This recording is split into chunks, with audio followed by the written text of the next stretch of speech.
Let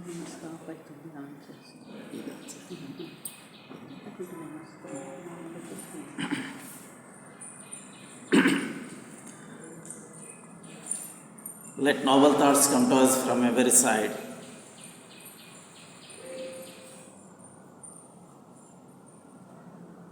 ಜೀವನ್ಮುಕ್ತ ಗುರುಗಳ ಆತ್ಮ ಚೈತನ್ಯಗಳಿಗೆ ನಮಸ್ಕರಿಸುತ್ತಾ,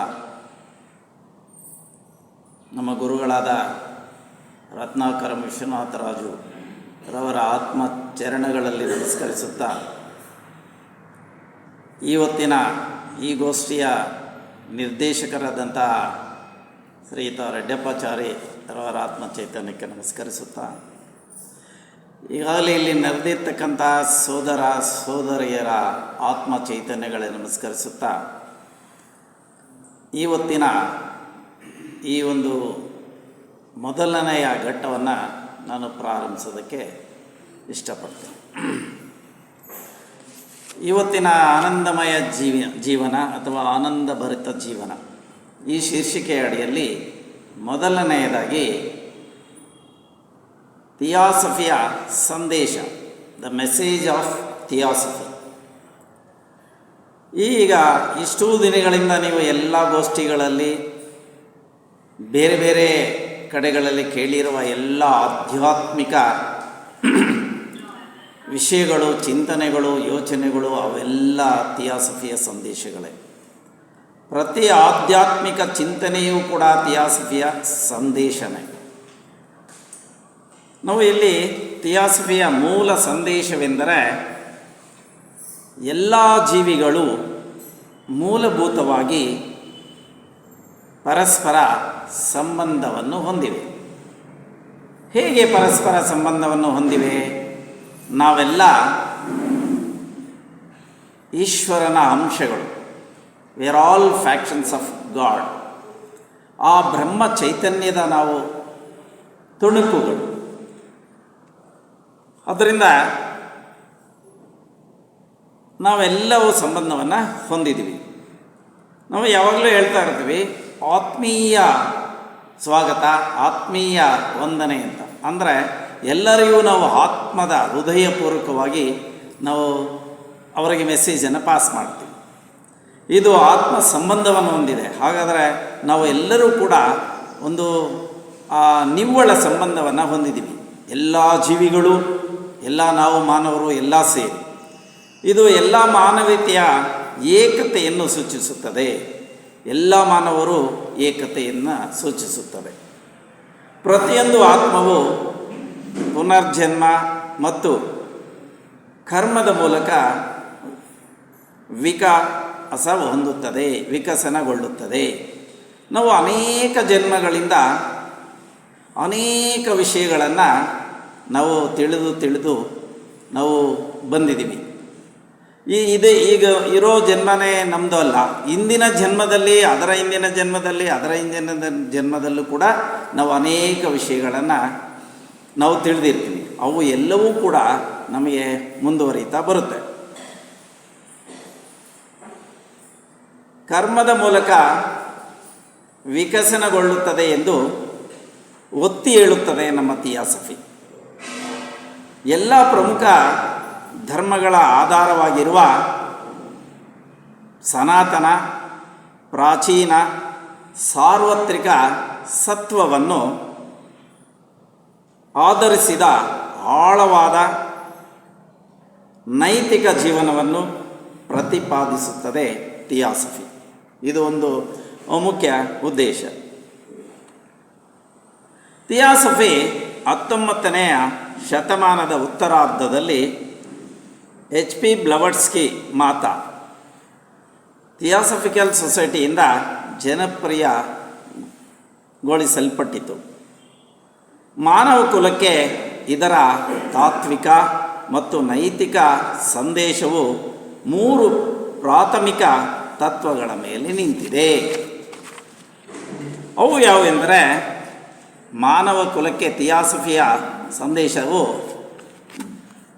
ಜನಾಂಗ, ಮತ, ಲಿಂಗ ಅಥವಾ ಜಾತಿಯ ಭೇದವಿಲ್ಲದೆ ಸಾರ್ವತ್ರಿಕ ಸಹೋದರತ್ವ ಅಥವಾ ಸಹೋದರ ಭಾವ ಎಲ್ಲ ಮಾನವೀಯತೆಯು ಆಂತರಿಕವಾಗಿ ದೈವಿಕವಾಗಿದೆ. Entire humanity is a divine. ಆ ಡಿವೈನ್ ಮತ್ತು ಒಂದೇ ಸಾರ್ವತ್ರಿಕ ಜೀವನವನ್ನು ನಾವು ಹಂಚಿಕೊಳ್ಳುತ್ತೇವೆ ಎಂದು ಥಿಯಾಸಫಿ ಕಲಿಸುತ್ತದೆ. ಈ ಅಂತಿಮ ಏಕತೆಯನ್ನು ಅರಿತುಕೊಳ್ಳುವ ಮೂಲಕ ವ್ಯಕ್ತಿಗಳು ಸ್ವಾರ್ಥವನ್ನು ಸಕ್ರಿಯವಾಗಿ ಸಹಾನುಭೂತಿ ಮತ್ತು ಪ್ರೀತಿಯ ಸೇವೆಯಿಂದ ಬದಲಾಯಿಸಲು ಪ್ರೋತ್ಸಾಹಿಸಲಾಗುತ್ತದೆ. ಎಲ್ಲ ಜೀವಿಗಳ ಏಕತೆ, ದ ಒನ್ ಲೈಫ್, ಎಲ್ಲ ಗೋಚರ ವಿದ್ಯಮಾನಗಳ ಹಿಂದೆ ಒಂದು ಶಾಶ್ವತ ಅಪರಿಮಿತ ವಾಸ್ತವವಿದೆ. ಪ್ರತಿಯೊಂದು ಆತ್ಮವು ಈ ಸಂಪೂರ್ಣತೆಯ ದೈವಿಕ ಕಿಡಿಯಾಗಿದೆ. ಆಗಲೇ ಹೇಳಿದನು. ಅಂದರೆ ಎಲ್ಲ ಜೀವಿಗಳು ಭಗವದ್ ಸ್ವರೂಪವೇ ಆಗಿವೆ. ನೆಕ್ಸ್ಟು ಸಾರ್ವತ್ರಿಕ ಸಹೋದರತ್ವ ಅಥವಾ ಸಹೋದರ ಭಾವ, ಯೂನಿವರ್ಸಲ್ ಬ್ರದರ್ಹುಡ್. ಧರ್ಮ, ವರ್ಗ ಅಥವಾ ಬಣ್ಣಗಳ ಕೃತಕ ಅಡೆತಡೆಗಳನ್ನು ಹೋಗಲಾಡಿಸುವುದು ಇದರ ಮುಖ್ಯ ಒಂದು ಸಂದೇಶ. ಧರ್ಮ, ವರ್ಗ ಅಥವಾ ಯಾವುದೇ ವರ್ಗ ಆಗಿರ್ಬೋದು, ಯಾವುದೇ ಧರ್ಮ ಆಗಿರ್ಬೋದು, ಅಥವಾ ಯಾವುದೇ ವರ್ಣ ಆಗಿರ್ಬೋದು, ಬಣ್ಣಗಳ ಆಗಿರ್ಬೋದು, ಇದರ ಅಡೆತಡೆಗಳನ್ನು, ಇದರ ಒಂದು ಕುಂದುಕೊರತೆ ಅಂದರೆ ನಮಗೆ ಅಡ್ಡ ಬರುವಂಥದ್ದನ್ನು ನಿವಾರಣೆ ಮಾಡುತ್ತೆ. ಮತ್ತು ನಮ್ಮ ಹಂಚಿಕೆಯ ಆಧ್ಯಾತ್ಮಿಕ ಮೂಲದ ಗುರುತಿಸುವಿಕೆಯಲ್ಲಿ ಮಾನವೀಯತೆಯನ್ನು ಒಂದುಗೂಡಿಸುವುದು. ಹಂಚಿ ಹೋಗಿರತಕ್ಕಂಥ ಮಾನವೀಯತೆಯ ಎಲ್ಲವನ್ನು, ಮಾನವೀಯತೆಯ ಗುಣಗಳನ್ನು ಒಂದುಗೂಡಿಸುತ್ತದೆ. ಥಿಯಾಸಫಿಯ ಪ್ರಾಥಮಿಕ ಗುರಿಯಾಗಿದೆ. ಸಮರಸ ಭಾವನೆಯುಳ್ಳವರಾಗಿ ಸಂಯಮ ಜೀವನ ಅಥವಾ ಸಂಯಮ ಜೀವಿತವನ್ನು ನಡೆಸಿ ಉನ್ನತ ನೀತಿ ನಿಯಮಗಳನ್ನು ಪಾಲಿಸುವುದು. ಆತ್ಮ ಸಂಯಮ, ಸ್ವಪ್ರಯಾಸ ಅತಿ ಮುಖ್ಯ. ಮೂರನೇದು ಕರ್ಮ ಮತ್ತು ಪುನರ್ಜನ್ಮ. ಇಲ್ಲಿ ಕರ್ಮ ಮತ್ತು ಪುನರ್ಜನ್ಮ ಅಂತಂದರೆ ರೀಬರ್ತ್ ಆ್ಯಂಡ್ ಕರ್ಮ. ನಾವು ಪ್ರತಿ ಜನ್ಮದಲ್ಲಿ ಅನೇಕ ಆಧ್ಯಾತ್ಮಿಕ ವಿಷಯಗಳನ್ನು ತಿಳ್ಕೊಂಡು ಮತ್ತೆ ನಮ್ಮ ಕರ್ಮಾನುಸಾರ ಮತ್ತೊಮ್ಮೆ ನಾವು ಹುಟ್ತೀವಿ. ಇದು ಜೀವನವು ಯಾದೃಚ್ಛಿಕವಾಗಿ ಆಕಸ್ಮಿಕದಿಂದ ಆಳಲ್ಪಡುವುದಿಲ್ಲ. ಇದು ಯಾದೃಚ್ಛಿಕ ಅಲ್ಲ. ಹೇಗೆಂದರೆ ಹಾಗೆ ಬರೋದಲ್ಲ. ಅಂದರೆ ನಮ್ಮ ಕರ್ಮಕ್ಕೆ ಅನುಸಾರವಾಗೇ ಬರುತ್ತೆ. ನಾವು ಅಂದ್ಕೊಂಡಾಗೆ ಹಂಗೆ ಬರ್ತೀವಿ ಹಿಂಗೆ ಬರ್ತೀವಿ ಅನ್ನೇನಿಲ್ಲ. ಬದಲಾಗಿ ನೈತಿಕ ಕಾರಣೀಕತೆಯ ನಿಯಮದಿಂದ ಅಥವಾ ಕರ್ಮದಿಂದ ಆಳಲ್ಪಡುತ್ತದೆ. ಆತ್ಮವು ಪುನರ್ಜನ್ಮ ಪ್ರಕ್ರಿಯೆಯ ಮೂಲಕ ಅನೇಕ ಜೀವಿತಾವಧಿಗಳಲ್ಲಿ ವಿಕಸನಗೊಂಡಿರುತ್ತದೆ. ಅನೇಕ ಜೀವಿತಾವಧಿಗಳು, ಒಂದು ಜೀವಿತ ಅಲ್ಲ, ಸುಮಾರು ಎಲ್ಲ ಜೀವಿತಗಳಲ್ಲಿ ನಾವು ನಾವು ಥಿಯಾಸಫಿಯಲ್ಲಿ ಬರೆದು ಕೂತ್ಕೊಳ್ಬೇಕಾದ್ರೆ ಹಿಂದಿನ ಒಂದು ಜೀವಿತದ ಒಂದು ನಮಗೆ ಫಲಿತ ಇರಬೇಕು. ಈ ಎಲ್ಲರೂ ಕೂಡ ನಮ್ಮ ಥಿಯಾಸಫಿಯಲ್ಲಿ ಬಂದು ಥಿಯಾಸಫಿಯ ಒಂದು ಸತ್ಸಂಗದಲ್ಲಿ ಕುಳಿತುಕೊಂಡಿಲ್ಲ. ಅದು ಇಲ್ಲಿ ಯಾರಿದ್ದಾರೆ ಅವರಿಗೆ ಸೀಮಿತ ಆಗಿದೆ. ಅಂದರೆ ಅವರು ಆ ವಿಕಸನ ಇದರಲ್ಲಿ ಎವಲ್ಯೂಷನಲ್ಲಿ ಅವರು ಅಪ್ಗ್ರೇಡ್ ಆಗಿದ್ದಾರೆ, ಉನ್ನತ ಮಟ್ಟಕ್ಕೆ ಬಂದಿದ್ದಾರೆ. ಅಂದರೆ ಈ ಸತ್ಕಾರ್ಯಗಳಲ್ಲಿ ಭಾಗವಹಿಸೋದು, ಸತ್ಸಂಗಗಳಲ್ಲಿ ಭಾಗವಹಿಸೋದು, ಸತ್ಪ್ರೇರಣೆಯನ್ನು ಹೊಂದಿರತಕ್ಕಂಥದ್ದು, ಇವು ಎಲ್ಲ ನಮ್ಮ ಕರ್ಮಾನುಸಾರನೇ. ಕರ್ಮಕ್ಕೆ ತಕ್ಕಂತೆ ನಾವು ಪುನರ್ಜೀವನ ತಗೊತೀವಿ. ಪ್ರತಿಯೊಬ್ಬ ಮನುಷ್ಯನು ತನ್ನದೇ ಆದಂತಹ ಆಧ್ಯಾತ್ಮಿಕ ಪ್ರಗತಿಗೆ ಜವಾಬ್ದಾರನಾಗಿರುತ್ತಾನೆ. ಅವನ ಒಂದು ಆಧ್ಯಾತ್ಮಿಕ ಪ್ರಗತಿಗೆ ಅವನೇ ಜವಾಬ್ದಾರನಾಗಿರುತ್ತಾನೆ. ನೆಕ್ಸ್ಟ್ ಜ್ಞಾನ ಸಂಶ್ಲೇಷಣೆ, ಸಿಂಥಸಿಸ್ ಆಫ್ ನಾಲೆಡ್ಜ್.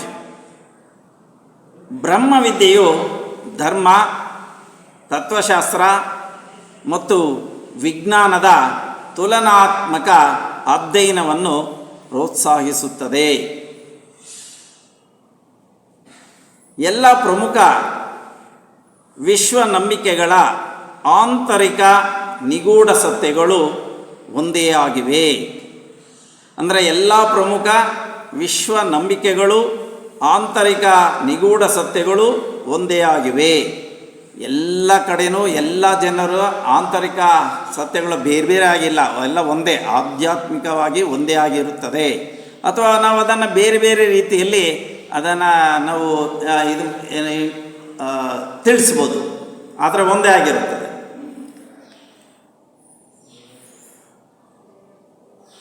ಮನಸ್ಸಿಲ್ಲದ ಪ್ರಾಚೀನ ಬುದ್ಧಿವಂತಿಕೆಯಿಂದ ಹುಟ್ಟಿ ಅವು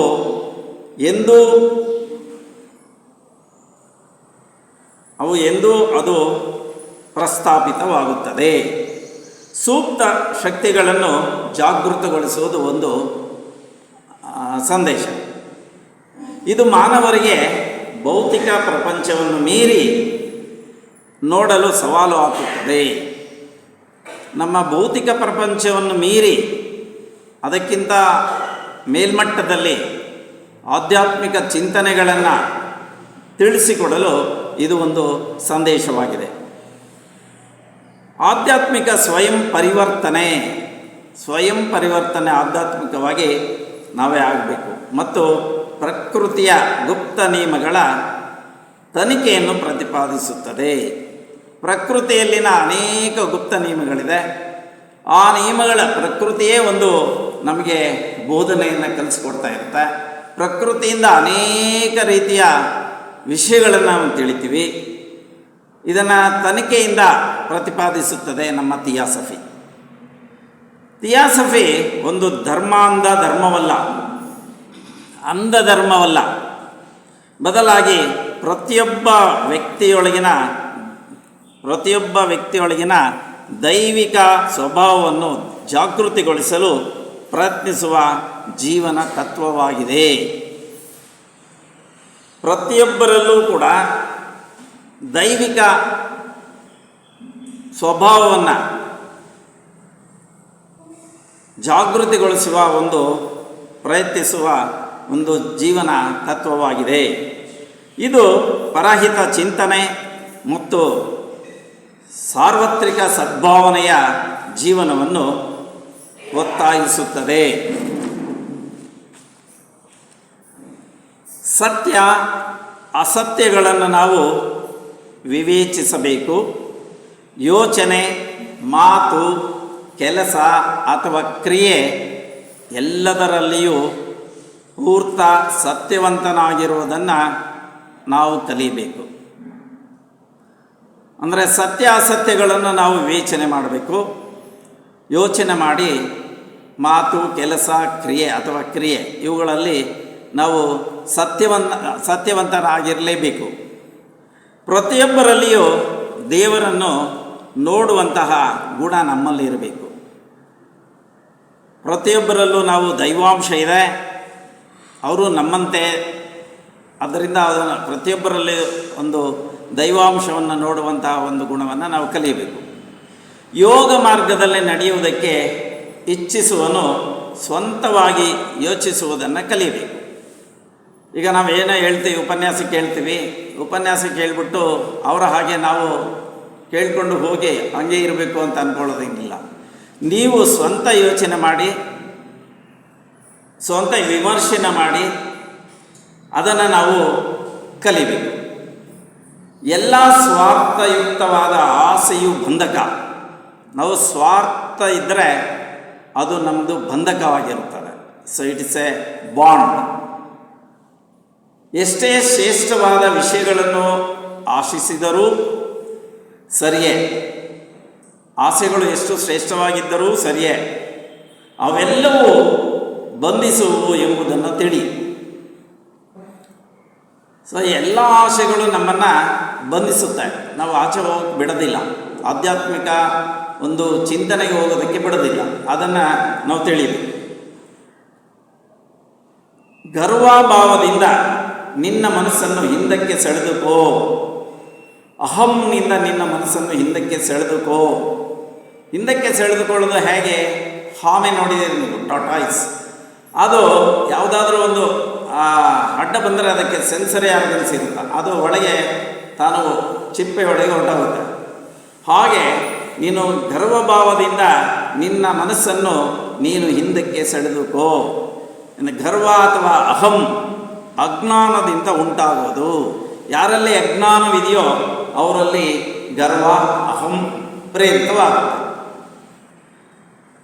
ಚೈತನ್ಯವುಳ್ಳ ಅಥವಾ ಚೇತನವುಳ್ಳ ಯಾವ ಪ್ರಾಣಿಗೂ ನೀನು ಹಿಂಸೆಯನ್ನು ಉಂಟು ಮಾಡದಂತೆ ಎಚ್ಚರಿಕೆಯಿಂದ ಇರಬೇಕು.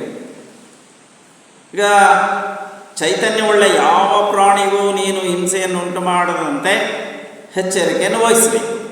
ಯಾಕೆ? ಅವು ಕೂಡ ಪರಬ್ರಹ್ಮನಿಂದ ಸೃಷ್ಟಿಸಲ್ಪಟ್ಟಿದೆ. ಅವು ದೈವತ್ವ ಗುಣಗಳನ್ನು ಹೊಂದಿದೆ. ಯಾವುದೇ ಪ್ರಾಣಿಗೂ ನಾವು ಹಾನಿಯನ್ನು ಉಂಟು ಮಾಡಬಾರದು, ಅದು ಮೊದಲು ತಿಳಿಯಿರಿ. ಸಹಾಯ ಮಾಡುವುದಕ್ಕೆ ಸಮಯ ದೊರೆತರೆ ತಕ್ಷಣ ಸಹಾಯ ಮಾಡು. ಸಹಾಯ ಮಾಡೋದಕ್ಕೆ ನಿಮಗೆ ಒಂದು ಅವಕಾಶ ಸಿಕ್ಕಾದಾಗ ಸಹಾಯವನ್ನು ಮಾಡೋದಕ್ಕೆ ನಾವು ರೆಡಿ ಇರಬೇಕು. ಪಾಪತ್ರಯಗಳು, 3 ಪಾಪಗಳು, ಅವು ನಿಮಗೆ ಈಗಾಗಲೇ ಕೇಳಿರ್ತಿ. ಪರನಿಂದನೆ, ಯಾರನ್ನೂ ನಿಂದಿಸಬಾರ್ದು. ಅವನು ಹೆಚ್ಚು, ಇವನು ಕೀಳು, ಅವನು ಮೇಲು, ಇವನು ಸರಿ ಇಲ್ಲ, ಅವನು ಸರಿ ಇದ್ದಾನೆ ಅಂತ ನಿಂದಿಸೋದು ಬೇಡ. ಪರಹಿಂಸೆ, ಕ್ರೌರ್ಯ, ಹಿಂಸೆಯನ್ನು ಮಾಡಬಾರ್ದು. ಯಾರಿಗೂ ಹಿಂಸೆಯನ್ನು ಮಾಡಬಾರ್ದು. ಅಂದರೆ ಮಾತಾಡೋದರಲ್ಲೂ ಹಿಂಸೆ, ಕಾರ್ಯದಲ್ಲೂ ಹಿಂಸೆ. ನಾವು ಆ ಹಿಂಸೆಯನ್ನು ಅನೇಕ ರೂಪಗಳಲ್ಲಿ ಮಾಡ್ತಾ ಇರ್ತೀವಿ. ಆ ಹಿಂಸೆಯನ್ನು ನಾವು ಮಾಡಬಾರ್ದು. ಮತ್ತು ಮೂಢಭಕ್ತಿ.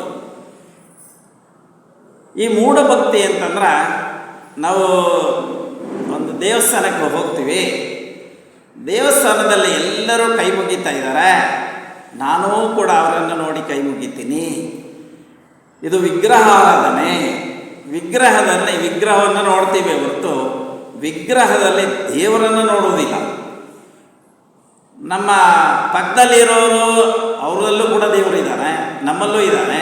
ನಾವು ವಿಗ್ರಹವನ್ನು ಮಾತ್ರ ನೋಡ್ತೀವಿ, ಆ ವಿಗ್ರಹದಲ್ಲಿರುವ ದೇವರನ್ನು ನೋಡೋದಿಲ್ಲ. ಹೀಗೆ ಮೂಢ ಭಕ್ತಿ, ಅಂಧಭಕ್ತಿ ಇರಬಾರದು. ಇವು ಮಹಾಪಾಪಗಳು. ಈ 3 ಇವುಗಳಿಂದ ನಾವು ಎಚ್ಚರಿಕೆಯಿಂದ ಇರಬೇಕು. ಮತ್ತು ಇಚ್ಛೆ, ಜ್ಞಾನ ಮತ್ತು ಪ್ರೇಮ ಯೋಗ ಮಾರ್ಗಕ್ಕೆ ಪ್ರಮುಖ ಅಂಶಗಳು. ಇಚ್ಛೆ, ಜ್ಞಾನ, ಪ್ರೇಮ. ಇಚ್ಛೆ ಇದ್ದರೆ ನಾವು ಸತ್ಸಂಗಕ್ಕೆ ಬರ್ತೀವಿ. ಇಚ್ಛೆ ಇಲ್ಲ ಅಂದರೆ ಯಾವುದೋ ಒಂದು ಕುಟ್ಟನೆಪ ಹೇಳಿ ನಾವು ಅವತ್ತು ಬರೋಕ್ಕೆ ಆಗೋದಿಲ್ಲ. ಹಾಗಾದರೆ ನಾವು ನಿರ್ದಿಷ್ಟವಾದ ಇಚ್ಛೆಯನ್ನು ಹೊಂದಿರಲೇಬೇಕು. ಆವಾಗ ನಾವು ಆಧ್ಯಾತ್ಮಿಕ ಚಿಂತನೆನೋ ಎಲ್ಲಿಗಾದರೂ ಹೋಗಬೇಕಾದ್ರೂ ಇಚ್ಛೆಯನ್ನು ಪಟ್ಟು ಹೋಗ್ತೀವಿ. ಜ್ಞಾನ, ಈ ಇಚ್ಛೆ ಇದ್ದಾಗ ಜ್ಞಾನ, ಅಲ್ಲಿ ಹೋಗ್ತೀವಿ, ನಮಗೆ ಜ್ಞಾನ ಸಿಗುತ್ತೆ. ಮತ್ತು ಪ್ರೇಮ, ಎಲ್ಲರನ್ನೂ ಪ್ರೇಮಮಯವಾಗಿ ನೋಡಬೇಕು. ಪ್ರೇಮ ಒಂದಿದ್ದರೆ ನಮಗೆ ಎಲ್ಲವೂ ಸಿಗುತ್ತೆ. ಸೊ ಲವ್ ಆಲ್, ಎಲ್ಲರನ್ನೂ ಪ್ರೇಮಿಸು. ನೀನು ಪ್ರೇಮಿಸ್ತಾ ಇರೋದು ಅವರ ದೇಹವಲ್ಲ, ಅವರ ಭೌತಿಕ ವ್ಯವಸ್ಥೆಯಲ್ಲ, ಅವರ ಆಂತರಿಕವಾದ ಒಂದು ಜ್ಞಾನವನ್ನು, ನೀವು ಆತ್ಮವನ್ನು ಪ್ರೇಮಿಸ್ತಾ ಇದ್ದೀರಿ. ಈ ರೀತಿ ನಾವು ಥಿಯಾಸಫಿ ಎಲ್ಲಿ ತಿಳಿಯಬೇಕು. ಮತ್ತು ಆನಂದ ಪ್ರಾಪ್ತಿಗೆ ಏನು ಮುಖ್ಯ? ಆನಂದ ಆಗಬೇಕು, ನಮಗೆ ಆನಂದ ಸಿಗಬೇಕು. ಹಾಗಾದರೆ ಆನಂದ ಸಿಗಬೇಕಾದ್ರೆ ನಾವು ಎಷ್ಟೋ ತ್ಯಾಗ ಮಾಡಬೇಕು. ತ್ಯಾಗ ಮಾಡುವುದರ ಮೂಲಕ ನಮಗೆ ಆನಂದ ಸಿಗುತ್ತೆ. ಏನೇನು ತ್ಯಾಗ ಮಾಡಬೇಕು? ನಿಷಿದ್ಧ ಕರ್ಮಗಳ ಸಂಪೂರ್ಣ ತ್ಯಾಗ. ನಿಷಿದ್ಧ ಕರ್ಮಗಳಿದೆ ನಮ್ಮಲ್ಲಿ, ಆ ನಿಷಿದ್ಧ ಕರ್ಮಗಳನ್ನು ಸಂಪೂರ್ಣ ತ್ಯಾಗ ಮಾಡಬೇಕು. ಕಳ್ಳತನ, ವ್ಯಭಿಚಾರ, ಸುಳ್ಳು, ಕಪಟ, ಹಠ, ಹಿಂಸೆ ಇತ್ಯಾದಿ ಇವುಗಳನ್ನು ನಾವು ಕಾಯ ವಾಚ ಮನಸ್ಸ ಯಾವ ರೀತಿಯಿಂದಲೂ ಮಾಡಲೇಬಾರದಂಥ ಇವುಗಳನ್ನು ನಾವು ತ್ಯಜಿಸಬೇಕು. ಮತ್ತು ಹಣ, ಮನೆ, ದೊಡ್ಡಸ್ತಿಕೆ, ಪ್ರತಿಷ್ಠೆ ಇತ್ಯಾದಿ ಇವು ಕ್ಷಣಿಕ ಎಂದು ತಿಳಿ. ನಿಮ್ಮ ಎಲ್ಲ ಸುಖ ಸಂತೋಷ ಮನೆಯಿಂದ ಸಿಗುತ್ತೆ, ದೊಡ್ಡಸ್ತಿಕೆಯಿಂದ ಸಿಗುತ್ತೆ, ಪ್ರತಿಷ್ಠೆಯಿಂದ ಸಿಗುತ್ತೆ. ಆದರೆ ಇವುಗಳೆಲ್ಲವನ್ನು ತ್ಯಜಿಸಿ. ಅವು ತಾತ್ಕಾಲಿಕ, ದೋಸ್ ಆರ್ ಆಲ್ ಟೆಂಪರರಿ. ಅದರಿಂದ ನೀವು ಆನಂದ ಸಿಗುವುದಿಲ್ಲ. ತನಗೆ ಕೆಡುಕು ಮಾಡಿದ ಅವರಿಗೆ ಕೆಟ್ಟದನ್ನು ಬಯಸಬೇಡ. ನಮಗೆ ಕೆಡುಕು ಮಾಡಿದರೆ ಇವನಿಗೆ ನಾನು ಸೀಡು ತೀರಿಸ್ಕೊತೀನಿ ಅಂತ ನೀವು ಅವನಿಗೆ ಕೆಡುಕು ಮಾಡಬೇಡ. ಅದನ್ನು ಕ್ಷಮಾಗುಣ ಇರಲಿ ನಮ್ಮಲ್ಲಿ, ಮನಸ್ಸಿನಲ್ಲಿ ಇಟ್ಕೊಳ್ಬಾರ್ದು. ಅದನ್ನು ಅಲ್ಲಿಗೆ ಮರೆತು ಹೋಗಬೇಕು. ಮತ್ತು ಮಾರನೇನ ಸಿಗ್ತಾನೋ ಅವನು ವಿಶ್ ಮಾಡಲಿಲ್ಲ, ಅವನಿಗೆ ಅಜ್ಞಾನ ಇದೆ, ನಮಗೆ ಸ್ವಲ್ಪ ಜ್ಞಾನ ನಾವು ತಿಳ್ಕೊಂಡಿದ್ದೀವಿ, ಅವನಿಗೆ ನಾವೇನು ವಿಶ್ ಮಾಡಬೇಕು. ಆವಾಗ ನಾವು ಒಂದು ಪ್ರೇಮಮಯವಾದ ಒಂದು ವಾತಾವರಣವನ್ನು ನಾವು ಸೃಷ್ಟಿ ಮಾಡ್ಕೊತೀವಿ. ದುರಾಸೆಯನ್ನು ಪೂರ್ಣವಾಗಿ ತ್ಯಾಗ ಮಾಡಬೇಕು. ನಮಗೆ ಆಸೆ ಇರಬೇಕು, ದುರಾಸೆ ಇರಬಾರ್ದು. ಇದನ್ನು ಪೂರ್ಣವಾಗಿ ತ್ಯಾಗ ಮಾಡಬೇಕು.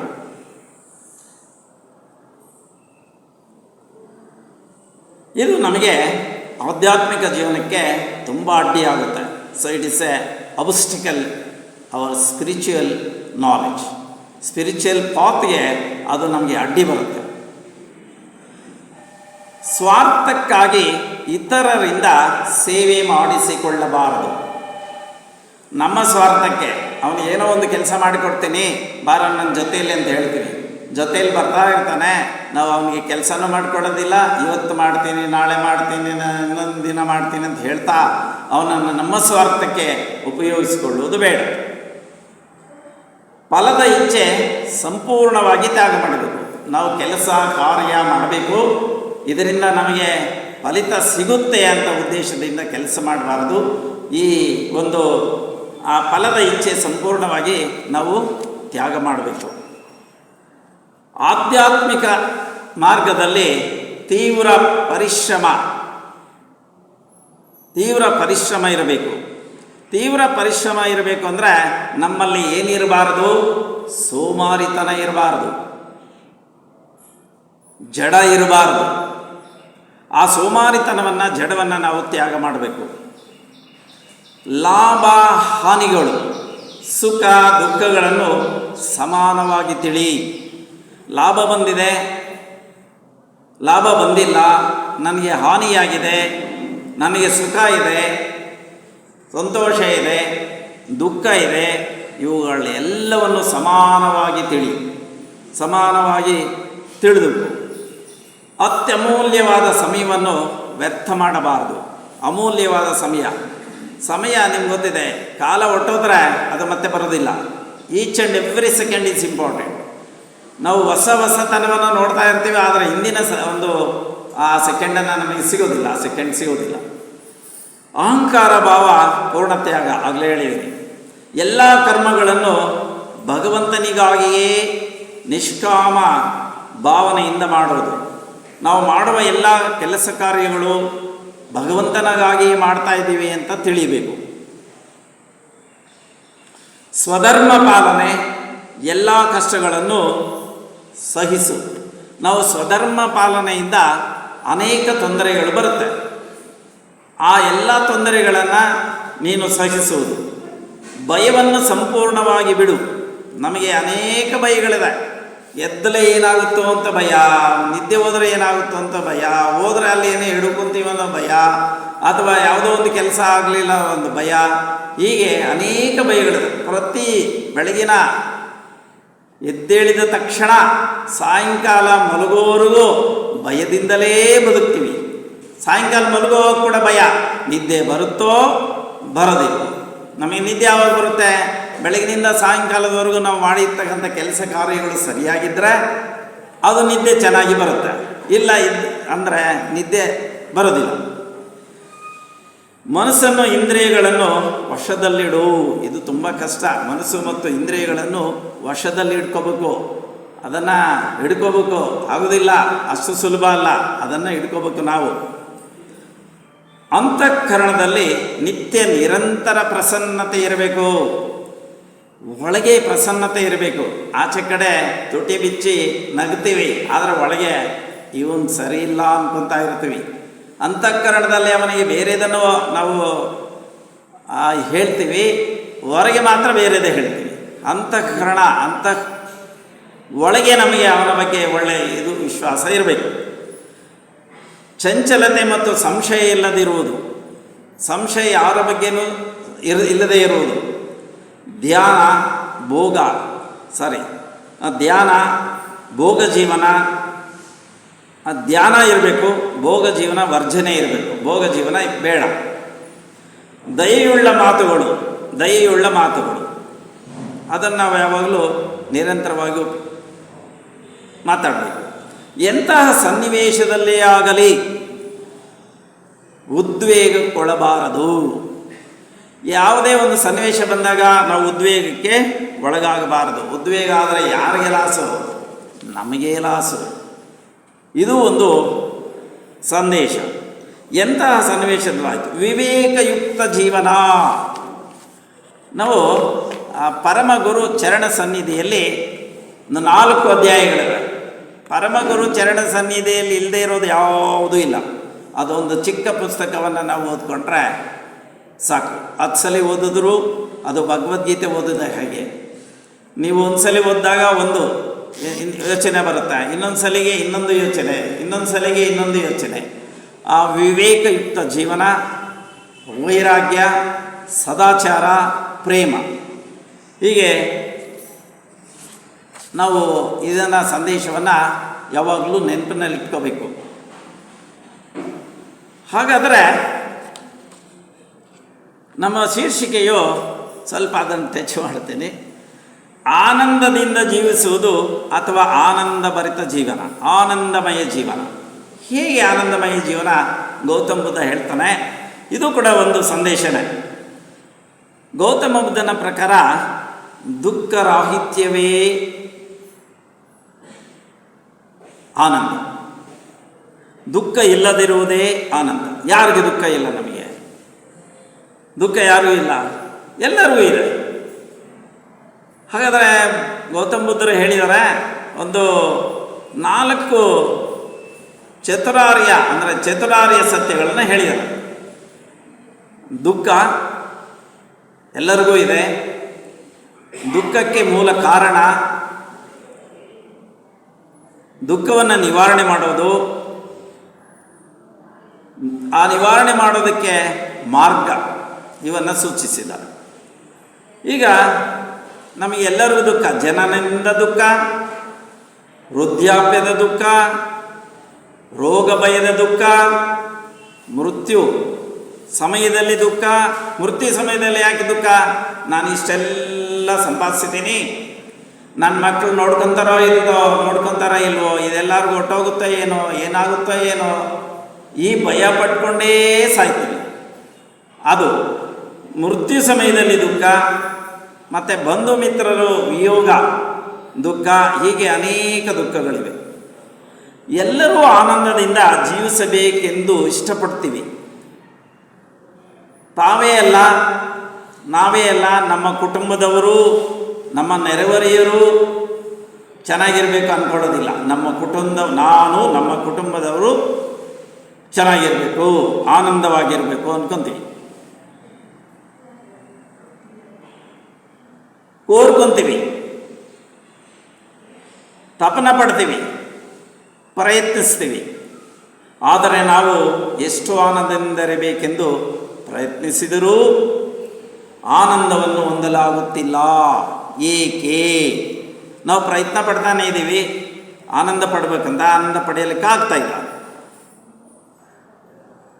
ಪ್ರತಿಯೊಬ್ಬರು ಯಾವುದೋ ಒಂದು ಸಮಸ್ಯೆಯಿಂದ, ರೋಗದಿಂದ, ಬಾಧೆಯಿಂದ, ಕಷ್ಟಗಳಿಂದ ಜೀವಿಸುತ್ತಿರ್ತಾರೆ. ಆನಂದ ಜೀವಿಸಬೇಕೆಂದರೆ ಏನು ಮಾಡಬೇಕೆಂದು ತಿಳಿಯದ ಸ್ಥಿತಿಯಲ್ಲಿರುತ್ತೇವೆ. ಮಾನವರು ಸುಖ, ಸಂತೋಷ, ಆನಂದವನ್ನು ಕೋರಿಕೊಳ್ಳುತ್ತೇವೆ. ತಮ್ಮ ಇಡೀ ಜೀವನದ ಉದ್ದಕ್ಕೂ ಸುಖ, ಸಂತೋಷ, ಆನಂದಗಳಿಂದ ಇರಬೇಕು ಎಂದು ಇಷ್ಟಪಡುತ್ತಾರೆ. ಹಾಗಾದರೆ ಸುಖ ಎಂದರೇನು? ಸಂತೋಷ ಎಂದರೇನು? ಆನಂದ ಎಂದರೇನು? ಇದು ನಮಗೆ ಸುಖ ಅಂದರೇನು, ಸಂತೋಷ ಅಂದರೇನು, ಆನಂದ ಅಂದರೇನು? ವಾಸ್ತವವಾಗಿ ಕೋರಿಕೊಳ್ಳಬೇಕಾಗಿರುವುದು ಯಾವುದು? ಈ ಮೂರರಲ್ಲಿ ಯಾವುದು ನಾವು ಕೋರ್ಕೋಬೇಕು? ಸುಖವೇ, ಸಂತೋಷವೇ, ಆನಂದವೇ? ಇವುಗಳಲ್ಲಿ ಯಾವುದು ಮುಖ್ಯ? ಆಲೋಚಿಸಿದರೆ ಸುಖಗಳು ಎಷ್ಟೇ ಇದ್ದರೂ ಆನಂದವಿರುವುದಿಲ್ಲ.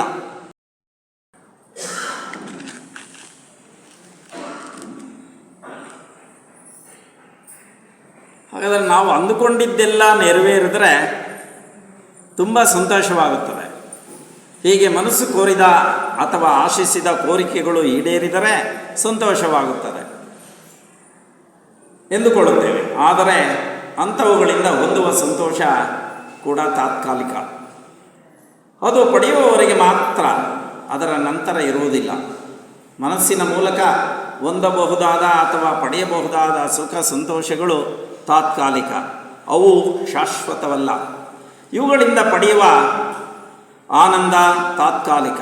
ಆದರೆ ಮಾನವರು ನಾವು ಅವುಗಳಿಂದಲೇ ಆನಂದ ಲಭಿಸುತ್ತದೆ ಎಂದುಕೊಂಡು ಅವುಗಳಿಗಾಗಿಯೇ ಪ್ರಯತ್ನಿಸುತ್ತೇವೆ. ಆದರೆ ಆನಂದ ಎಲ್ಲಿದೆಯೋ ತಿಳಿದುಕೊಳ್ಳದೇ ಹೋಗುತ್ತಿದ್ದೇವೆ. ಉದಾಹರಣೆ ಇದಕ್ಕೆ ನಿಮಗೆಲ್ಲ ಗೊತ್ತಿದೆ, ಚಿರಪರಿಚಯ. ಒಂದು ನಾಯಿ ಮೂಳೆಯನ್ನು ಕಚ್ಚುತ್ತಾ ಇರುತ್ತದೆ. ಅದು ಗಟ್ಟಿಯಾಗಿ ಕಚ್ಚುವುದರಿಂದ ಅದರ ಹಲ್ಲು ಮುರಿದು ರಕ್ತ ಸೋರುತ್ತಾ ಇರುತ್ತದೆ. ಆ ರಕ್ತ ಮೂಳೆಯಿಂದ ಬರುತ್ತಿದೆ ಎಂದು ಭಾವಿಸಿ ಅದು ಆನಂದ ಪಡುತ್ತದೆ. ಆದರೆ ಅದು ಮೂಳೆಯಿಂದ ಬರುತ್ತಿಲ್ಲ. ಎಲ್ಲಿಂದ ಬರ್ತಾ ಇದೆ? ಆ ನಾಯಿಯ ಹಲ್ಲು ಮುರಿದು ಅದರಿಂದ ರಕ್ತಸ್ರಾವ ಆಗ್ತಾ ಇದೆ. ಹಾಗಾದರೆ ಈ ರಕ್ತ ನನಗೆ ಮೂಳೆಯಿಂದ ಬರುತ್ತಾ ಇದೆ ಎಂದು ಅಂದುಕೊಂಡು ಅದು ಆನಂದ ಪಡುತ್ತೆ. ಆದರೆ ನಿಜವಲ್ಲದ ಆನಂದವನ್ನು ನಿಜವೆಂದು ನಾಯಿ ಹೇಗೆ ಅಂದುಕೊಳ್ಳುತ್ತದೆಯೋ ಹಾಗೆ ನಾವು ಕೂಡ ಸುಖ ಸಂತೋಷಗಳನ್ನೇ ಆನಂದ ಎಂದುಕೊಳ್ಳುತ್ತಿದ್ದೇವೆ. ಆನಂದವೆಂದರೆ ಮನಸ್ಸಿಲ್ಲದ ಸ್ಥಿತಿಯಲ್ಲಿ ಆತ್ಮದಿಂದ ಬರುವುದೇ ಅಥವಾ ಹೊಂದುವುದೇ ನಿಜವಾದ ಆನಂದ. ಎಚ್ಚರ ಸ್ಥಿತಿಯಲ್ಲಿ ಧ್ಯಾನದ ಮೂಲಕ ಆನಂದವನ್ನು ನಾವು ಅನುಭೂತಿಯಿಂದ ಪಡೆಯಬೇಕು.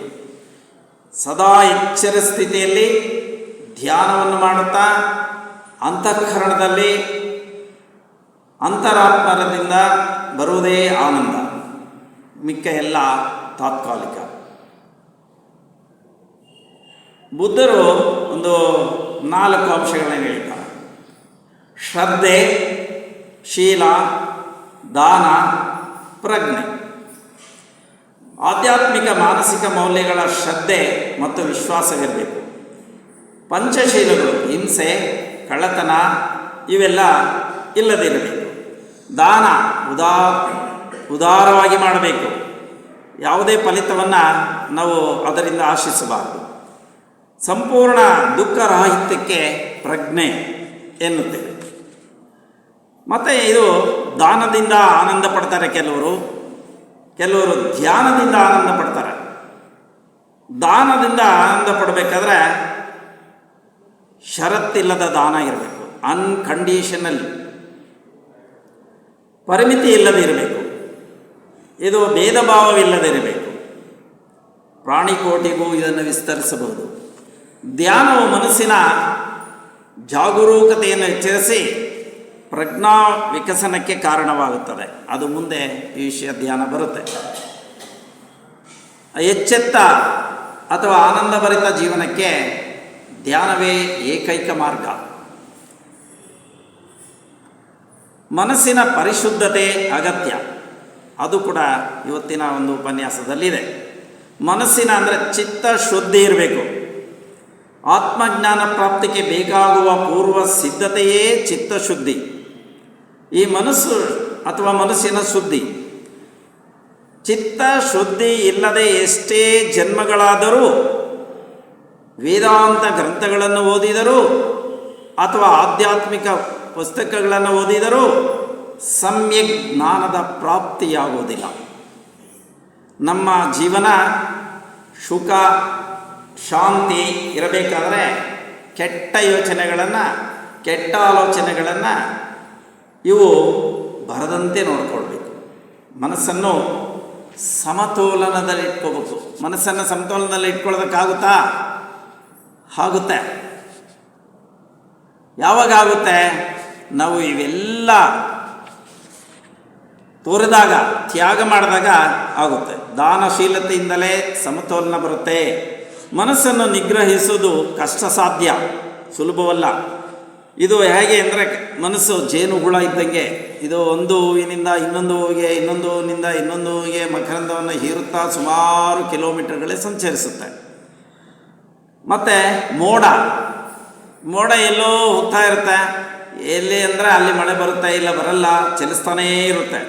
ಕಾಮ, ಗಾಳಿ, ಹಣ, ಮದ, ಕೋತಿ, ಮೀನು ಇವು ಯಾವಾಗಲೂ ಮಹಾ ಚಂಚಲ.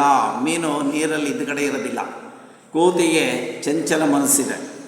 ಶಂಕರಾಚಾರ್ಯರು ಒಂದು ಕಡೆ ಹೇಳ್ತಾರೆ, ವಿವೇಕ ಚೂಡಾಮಣಿಯಲ್ಲಿ ಈ ರೀತಿ ಹೇಳ್ತಾರೆ, ಮನೋನಾಮ ಮಹಾವ್ಯಾಘ್ರೋ ವಿಷಯಾರಣ್ಯ ಭೂಮಿಷು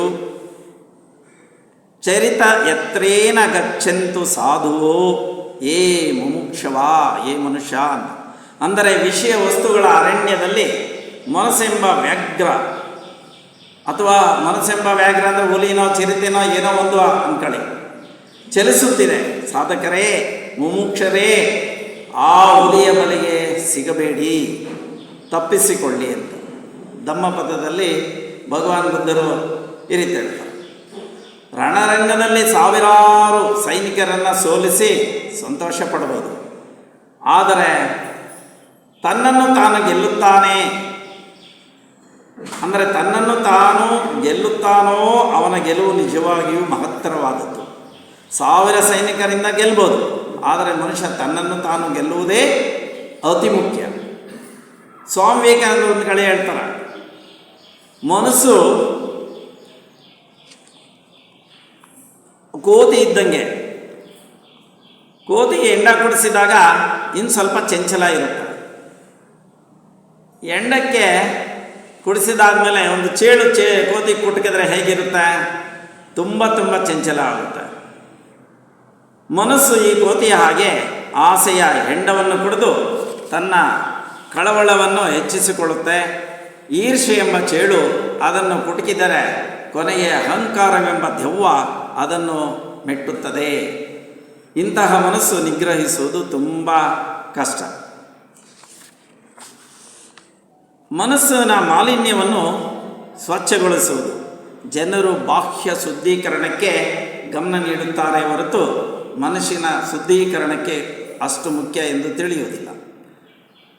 ಶರೀರ ಅಥವಾ ಬಟ್ಟೆಯು ಸ್ವಲ್ಪ ಮಾಲಿನ್ಯವಾದರೆ ತಕ್ಷಣ ಅದನ್ನು ನೀರು ಮತ್ತು ಸಾಬೂನುಗಳಿಂದ ತೊಳೆದು ಶುದ್ಧ ಮಾಡುತ್ತೇವೆ. ಆದರೆ ಮನಸ್ಸು ಅಶುದ್ಧವಾದರೆ ಅದು ನಮ್ಮ ಗಮನಕ್ಕೆ ಬರುತ್ತದೆಯೇ? ಮನಸ್ಸು ಅಶುದ್ಧವಾಗಿದೆ, ಅದು ನಮ್ಮ ಗಮನಕ್ಕೆ ಬರ್ತಾ ಇದೆಯೇ? ಬರ್ತಾ ಇದೆ. ನಮ್ಮ ಅಂತರಾತ್ಮ ಹೇಳ್ತಾ ಇದೆ, inner consciousness is telling every time ನೀನು ತಪ್ಪು ಮಾಡ್ತಾ ಇದೀಯಾ ಅಂತ. ಆದರೆ ಮಾಲಿನ್ಯ ಇದೆ ನಿನ್ನ ಮನಸ್ಸಿನಲ್ಲಿ ಅಂತ ಹೇಳ್ತಾ ಇರುತ್ತೆ. ಗಮನಕ್ಕೆ ಬಂದರೂ ಅದನ್ನು ಏನು ಮಾಡ್ತೀವಿ? ಶುದ್ಧೀಕರಿಸುವ ಯೋಚನೆ ಮಾಡುತ್ತೇವೆಯೇ? ಮನಸ್ಸು ಮಾಲಿನ್ಯ ಎಂಬ ಸುಳಿವು ನಮಗೆ ಹೇಗೆ ತಿಳಿಯುತ್ತದೆ? ನಾವು ಒಂದು ಕ್ಷಣ ಅಂತರ್ಮುಖಿಯಾಗಿ ಯೋಚನೆ ಮಾಡಬೇಕು, ಒಳಮುಖವಾಗಿ ಯೋಚನೆ ಮಾಡಬೇಕು. ಆಗ ನಮಗೆ ನಮ್ಮ ಮನಸ್ಸಿನ ಸುಳಿವು ತನಗೆ ತಾನೇ ಅರ್ಥವಾಗುತ್ತದೆ. ಭಗವದ್ಗೀತೆಯಲ್ಲಿ ಕೃಷ್ಣ ಹೇಳ್ತಾನೆ, ಅಸಂಶಯಂ ಮಹಾಬಾಹೋ ಮನೋ ದುರ್ನಿಗ್ರಹಂ ಚಲಂ ಅಭ್ಯಾಸೇನ ತೂ ಕೌಂತೇಯ ವೈರಾಗ್ಯೇಣ ಚ ಗೃಹ್ಯತೆ. ನಿಸ್ಸಂಶಯವಾಗಿಯೂ ಈ ಮನೋನಿಗ್ರಹ ಎಂಬುದು ತುಂಬ ಕಷ್ಟಕರವಾದದ್ದು. ಆದರೆ ಅಭ್ಯಾಸದಿಂದಲೂ ವೈರಾಗ್ಯದಿಂದಲೂ ಅದನ್ನು ಸಾಧಿಸಬಹುದು. ಇನ್ನೊಂದು ಮನಸ್ಸಿನ ಮಾಲಿನ್ಯಗಳನ್ನು ದೂರವಿಡುವುದು. ಆ ಮನಸ್ಸಿನ ಮಾಲಿನ್ಯಗಳು ಯಾವ್ಯಾವು ನಿಮ್ಗೆ ಗೊತ್ತಿದೆ. ಅಸೂಯೆ, ರಾಗ, ದ್ವೇಷ, ಕ್ರೋಧ, ಭಯ, ಲೋಭ, ಸ್ವಾರ್ಥ, ಅಹಂಕಾರ ತೊಡೆದು ಹಾಕುವುದು. ಸ್ವಾರ್ಥ ಬಿಟ್ಟು ಈಶ್ವರಾರ್ಪಣ ಬುದ್ಧಿಯಿಂದ ಕರ್ಮವನ್ನು ಮಾಡುವುದರಿಂದ ಚಿತ್ತವು ಶುದ್ಧಿಗೊಳ್ಳುತ್ತದೆ. ಅಂತಹ ಕರ್ಮವು ಮುಕ್ತಿಗೆ ಸಾಧನವಾಗುತ್ತದೆ. ರಮಣ ಮಹರ್ಷಿಗಳು ಒಂದು ಕಡೆ ಹೇಳ್ತಾರೆ.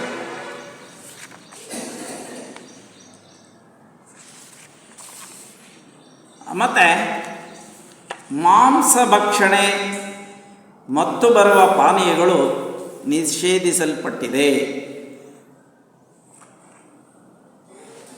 ಪ್ರಾಣಿಗಳನ್ನು ಹಿಂಸಿಸಿ ತಿನ್ನುವುದೆಂದರೆ ಸಹಜೀವಿಗಳ ಸ್ವೇಚ್ಛೆಯನ್ನು, ನಾವು ಅದರ ಆನಂದವನ್ನು ಕಿತ್ತುಕೊಂಡಂತೆ. ಈ ಹಕ್ಕು ನಮಗಿಲ್ಲ. ಎಲ್ಲ ಪ್ರಾಣಿಗಳ ಹಾಗೆ ಭಗವಂತನು ಅಥವಾ ಈಶ್ವರನು ಸೃಷ್ಟಿಸಿದ್ದಾನೆ. ಆತನ ದೃಷ್ಟಿಯಲ್ಲಿ ಜೀವಿಗಳೆಲ್ಲ ಸಮಾನ. ಆದ್ದರಿಂದ ಜೀವ ಹಿಂಸೆ, ಮಾಂಸ ಭಕ್ಷಣೆ ಮಹಾ ಪಾಪವೇ ಹೊರತು ಮದ್ಯಪಾನ ಮಾಡುವುದರಿಂದ ಅಥವಾ ಮಾದಕ ವಸ್ತುಗಳಿಂದ ಸೇವನೆಯು ಅಥವಾ ಸೇವಿಸುವುದು, ಸೇವನೆಯಿಂದ ನಮಗೇನೇನು ಉಂಟಾಗುತ್ತೆ? ಅಶಾಂತಿ, ದುಃಖ, ವ್ಯಸನ, ರೋಗ, ಆರ್ಥಿಕ ಚಿಂತನೆ, ನೋವು, ಹೀಗೆ ಅನೇಕ ತೊಂದರೆಗಳಿಗೆ ತುತ್ತಾಗಿ ಇಡೀ ಜೀವನವೆಲ್ಲ ಅವನು ಕಳೆದುಕೊಳ್ಳುತ್ತಾನೆ.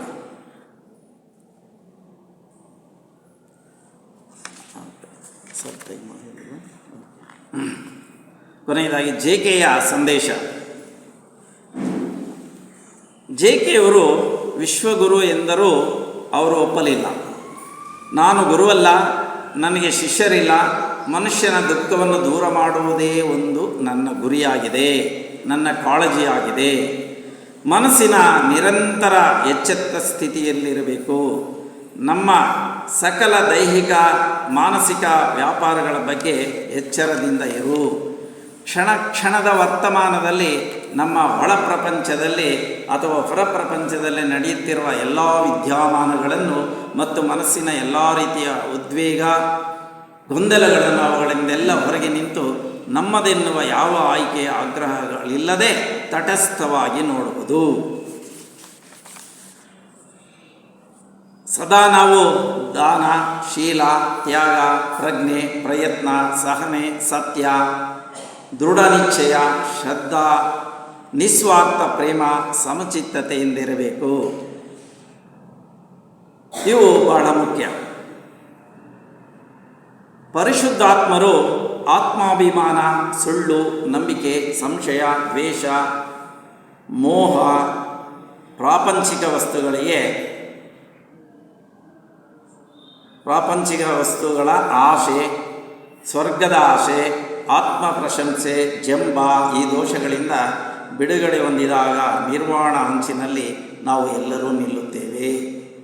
ಹೀಗೆ ಜೀವನವನ್ನು ನಾವು ಆನಂದಭರಿತವಾಗಿ ಮಾಡಿಕೊಳ್ಬೋದು. ಈ ಒಂದು ಆ ಉಪನ್ಯಾಸಕ್ಕೆ ಅವಕಾಶ ಮಾಡಿಕೊಟ್ಟ ನಿರ್ದೇಶಕರಿಗೂ ಎಲ್ಲ ಸೋದರಾತ್ಮಗಳಿಗೆ ನಮಸ್ಕರಿಸುತ್ತಾ, ಹಾಗೆ ವ್ಯವಸ್ಥಾಪಕರಿಗೂ ನಮಸ್ಕರಿಸುತ್ತಾ ಈ ನನ್ನ ಮಾತುಗಳಿಗೆ ವಿರಾಮವನ್ನು ಹೇಳ್ತಾ ಇದ್ದೀನಿ.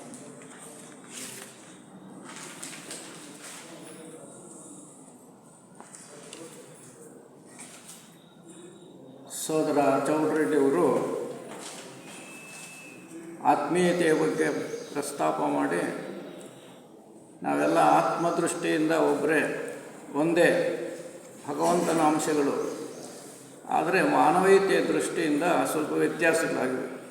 ಇದನ್ನು H.V. ಬ್ಲಾವಟ್ಸ್ಕಿ ಅವರಿಗೆ ಹೇಳ್ತಾರೆ, ದೈವದ ದೃಷ್ಟಿಯಿಂದ ಮಾನವರೆಲ್ಲರೂ ದೈವಿಕವಾಗಿ ಒಂದೇ ಮೂಲದಿಂದ ಬಂದಿರುವರು, ಆದರೆ ಮಾನವತೆಯ ದೃಷ್ಟಿಯಿಂದ ಸ್ವಲ್ಪ ವ್ಯತ್ಯಾಸಗಳಾಗಿವೆ. ಅಂದರೆ ಕೆಳಗಿನ ಲೋಕಗಳಿಗೆ ನಾವು ಬರ್ತಾ ಬರ್ತಾ ಸ್ಥೂಲ ಲೋಕಕ್ಕೆ ಬರೋಷ್ಟೊತ್ತಿಗೆ ಆ ಆತ್ಮೀಯತೆ ಕಡಿಮೆಯಾಗಿ ಸ್ವಲ್ಪ ಮಟ್ಟಿಗೆ ನಮಗೂ ಭಗವಂತನಿಗೂ ವ್ಯತ್ಯಾಸಗಳು ಕಾಣಿಸುತ್ತೆ. ಮತ್ತು ನಾವು ಆ ಆತ್ಮತತ್ವವನ್ನು ಅರ್ಥ ಮಾಡಿಕೊಂಡ್ರೆ, ಇವಾಗ ಏನು ಅವ್ರು ಹೇಳಿದರು, ಆತ್ಮ ಸಂಯಮ, ಸ್ವಪ್ರಯತ್ನ, ಪ್ರಾಮಾಣಿಕತೆ, ಆಮೇಲಿಂದ ನಮಗೆ ಈ ದೃಷ್ಟಿಯಲ್ಲಿ ಸಹಕಾರಿಯಾಗಿರ್ತಕ್ಕಂಥ ಪುನರ್ಜನ್ಮ ಮತ್ತು ಕರ್ಮನಿಯಮಗಳನ್ನು ಅರ್ಥ ಮಾಡ್ಕೊಳ್ತಾ ನಾವು ಸಾಧನೆ ಮಾಡೋದಾದರೆ ಮತ್ತೆ ಆ ಆತ್ಮದೃಷ್ಟಿಯನ್ನು ಅರ್ಥ ಮಾಡಿಕೊಂಡು ಭಗವಂತನಲ್ಲಿ ಲೀನವಾಗಬಹುದು ಅಂತಕ್ಕಂಥ ವಿಚಾರವನ್ನು ಏನು ನಮ್ಮ ಬ್ರಹ್ಮಜ್ಞಾನ ಸಮಾಜ ಅಲ್ಲಿನ ಗ್ರಂಥ ರಾಶಿ ಏನೇನು ಬೋಧನೆ ಮಾಡುತ್ತೆ ನಮಗೆ, ಅಷ್ಟು ವಿಷಯಗಳನ್ನು ನಮಗೆ ನಮ್ಮ ಮುಂದಿಟ್ಟಿದ್ದಾರೆ. ಮತ್ತು ಸ್ವಲ್ಪ ಆನಂದ ಭರಿತ ಜೀವನ ಅನ್ನೋದ್ರ ಬಗ್ಗೆನೂ ಒಂದು ಸ್ವಲ್ಪ ಹೆಜ್ಜೆ ಹಾಕಿದ್ದಾರೆ ಒಳಗಡೆಗೆ. ಅದೇನು ಹೇಳಿ ಅದು ಭಾಳ ಮುಖ್ಯವೇ. ಅದರ ಬಗ್ಗೆ ಇನ್ನೊಂದಷ್ಟು ವಿವರವಾಗಿ ಮುಂದೆ ತಿಳ್ಕೊಳ್ಳೋಣ. ಹಾಗಾಗಿ ಇವರು ಇಷ್ಟೊಂದು ವಿಷಯಗಳನ್ನು ನಮಗೆ ತಿಳಿಪಡಿಸಿದ್ದಕ್ಕೆ ನಮ್ಮೆಲ್ಲರ ಪರವಾಗಿ ಅವರಿಗೆ ಧನ್ಯವಾದಗಳನ್ನು ತಿಳಿಸ್ತಾ ಇದ್ದೀನಿ. ಈಗ ವಿರಾಮ. 11:55 ಅಂದರೆ 11:50ಕ್ಕೆ ಒಂದು 5 ನಿಮಿಷ ಮೊದಲೇ ಬಂದು ಎಲ್ಲರೂ ಆಸೀನವಾಗಬೇಕು ಅಂತ ನಾನು ವಿನ್ನವಿಸ್ಕೊಳ್ತಾ ಇದ್ದೇನೆ.